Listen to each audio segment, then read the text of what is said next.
Go ahead and start by giving my hats off to Iowa and Coach Ferentz and his staff and his team. They did a tremendous job to stay in that football game and win it. That was a very good football team that we played today. Hats off to our players for the effort that they gave today and the preparation they put in all week to come and compete and have a chance to win a game like that. Players worked extremely hard, played extremely hard, just didn't make the plays when we needed to. There were some there that we just didn't make in all three phases of the football game. Not happy about the win. There's nothing good about a loss. We're not looking for moral victories. We felt good about our preparation and our chances to win the game, and just didn't make the plays that we needed to beat a good opponent like Iowa. I want to thank the fans for showing up. Created some good energy, especially there in the fourth quarter when we needed it. And I can't thank them enough for showing up and giving us their support and helping us stay in that football game and giving us a chance there at the end. So with that, I'll go ahead and open it up for questions. Chris, between the goal line series, a couple other times in the red zone, do you feel like you left a lot of points on the board? No, I don't know if we left a lot of points. I mean, they made some plays. There were some plays that I felt like we had that were there that we just didn't finish. At the end of the first half, we had it down in the in the red zone deep, and fourth down we go for it, run an option play, and it was there. We just didn't execute it the right way. But those things, happen in big games. They have something to do with it too. Best laid plans don't always work when the opponent has something to say about it, and that was one of those scenarios. Laviano should have pitched that ball there. The guy was doing a little cat and mouse with him. He wasn't sure if the overhand guy was playing the quarterback or playing the pitch. And, at the end of the day, the guy fell in on the quarterback and made the tackle. But the guy was kind of in no man's land, and he wasn't sure what he was trying to play. No serious Chenarian's injury at this point? I don't at this moment. You're concerned with Chenarian's injury? I no comment on it until I get a chance to speak with the trainers and doctors to find out. What happened with the timeout situation that left you without one for the last 12 minutes of the game? A number of things. We had a young man run on the field on defense, a substitution deal. We had too many guys on the field, so we had to call a timeout. Two things on offense. Formations were set wrong and weren't going to run the right play with the formation set wrong, so we had to use our timeouts. How crucial was that, particularly on that fourth down play that, there seemed to be a little bit of confusion? That was one. I mean, we just weren't set right. But, those are critical mistakes. They can't happen in big games like this, and I would like to have timeouts in the end. But, we needed to use them in those situations because we couldn't take penalties in those opportunities or have plays run out of the wrong formation. So we needed to use them.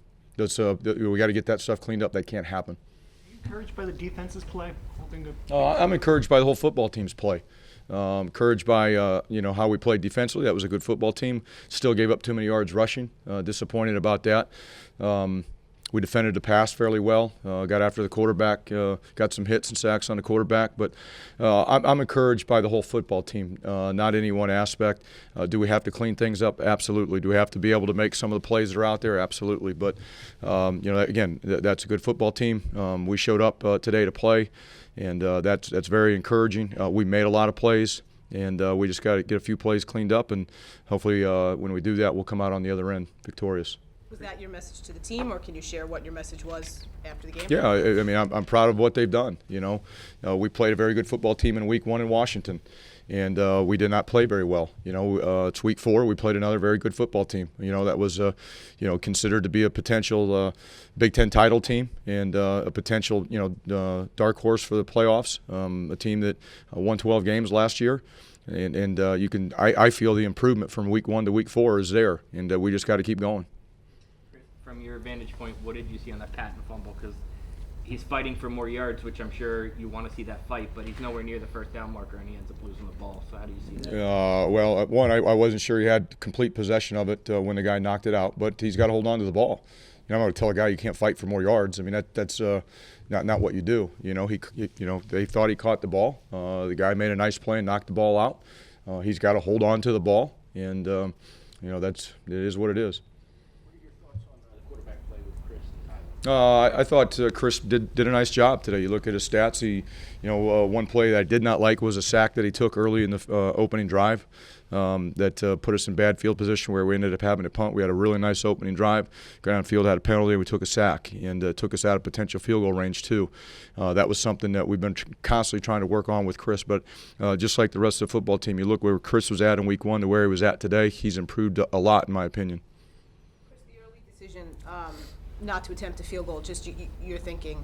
It's 4th and short, and the game is going to be a tight game when you play a team like this, and we wanted to go for it. We wanted to play aggressive, and we knew that we were going to have to do that. We went for it on 4th down 4 times in that game. We only got 1 of them. In my opinion, we should have had a couple more, but we didn't. That's the style of play that I want. I believe in our offensive line. I believe in our running game and our ability to, get those 4th and short situations, and don't second guess that one bit. If you don't turn it over there, obviously I know it's ifs and it's hypothetical, but without that sequence, turning it back to them, I mean, did you feel like you were going to have a chance to win the game?